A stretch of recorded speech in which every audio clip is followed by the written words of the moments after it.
Take a standard spring break road trip. Now, strip away the cell service, blow out the tires in the middle of nowhere, and trap the passengers inside. You've just built a psychological pressure cooker. Holly Jackson executes this exact scenario in her novel 5 Survive. 6 teenagers get lost in the dark, only to find themselves pinned down by a hidden sniper who demands they reveal a deadly secret. The physical container for this nightmare is highly specific. It's a 31-foot recreational vehicle, stranded at the end of an unpaved, dead-end dirt road with no way out. We are going to break down exactly how this trap is constructed. By the end of this video, you'll have a 4-step framework for engineering extreme suspense in your own stories. The inescapable environment creates a unique form of pressure that acts on the characters even when the external threat is silent. Step 1 is geographic isolation. You have to place your characters in a location where a quick rescue is physically impossible. Look at this map detailing the group's route. They start in densely populated Philadelphia, but as they travel south, they are driven off the main highways and into the empty, remote areas of the Carolina Sandhills. Once lost, the setting shrinks to this specific floor plan. The 31-foot RV creates a strictly linear, locked room. Look closely at this central bottleneck between the dinette and sofa bed. There is nowhere to hide. These physical dimensions force constant proximity. This hyper-specific, shrinking space does the heavy lifting for the writer. It takes minor interpersonal annoyances and compresses them until they become major threats to the group's survival. Step 2 involves pacing. You need to plant subtle discomfort before you drop the hammer with massive, sudden stress. Early on, the unease is ambient. It's the eerie feeling of an unfamiliar, tree-lined dirt road, and the protagonist, Red, staring at her own dissociative reflection in the window glass as the darkness presses in.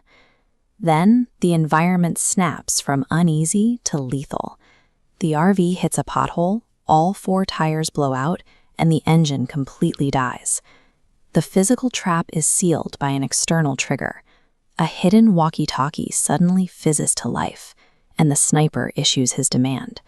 By deploying an irreversible shift in the physical environment, the characters realize they are trapped mentally just as firmly as they are physically. Step 3 brings us to interpersonal dynamics.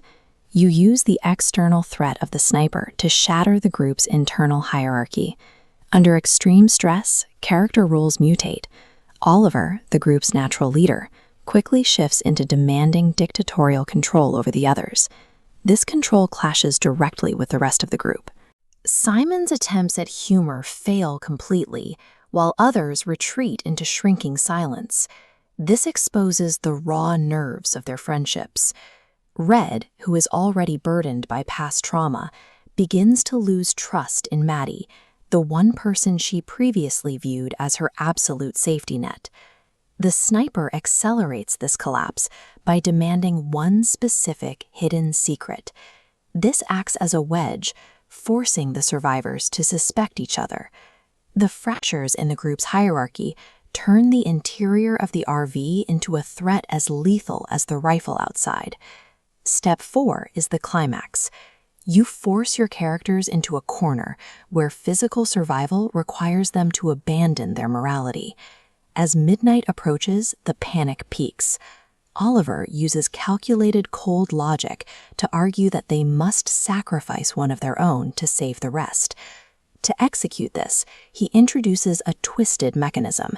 He rips up a piece of notebook paper to hold a blind democratic vote to decide who gets thrown out as bait. The vote turns the group against their most vulnerable member. Oliver physically grabs Red, drags her to the door, and shoves her out of the RV. She hits the ground hard. Exposed in the loose dirt, she looks up into an oppressive, pitch-black night, completely helpless. And then, the ultimate culmination of the external threat arrives. The sniper's red targeting dot appears directly on her chest. The climax rests on the group abandoning its shared humanity, proving that the person standing next to you can be more dangerous than the sniper in the woods. The core irony of this story is that the sniper barely had to fire a single shot. The characters did all the destructive work for him. To build your own locked room thriller, follow these steps. First, isolate the setting to cut off outside help. Second, constrain the physical space to force constant conflict. Third, fracture the group's trust. And finally, force an impossible moral choice. Take this 4-pillar framework and apply it to your own writing. You have the tools to construct an inescapable narrative nightmare. Now, it's time to trap your characters.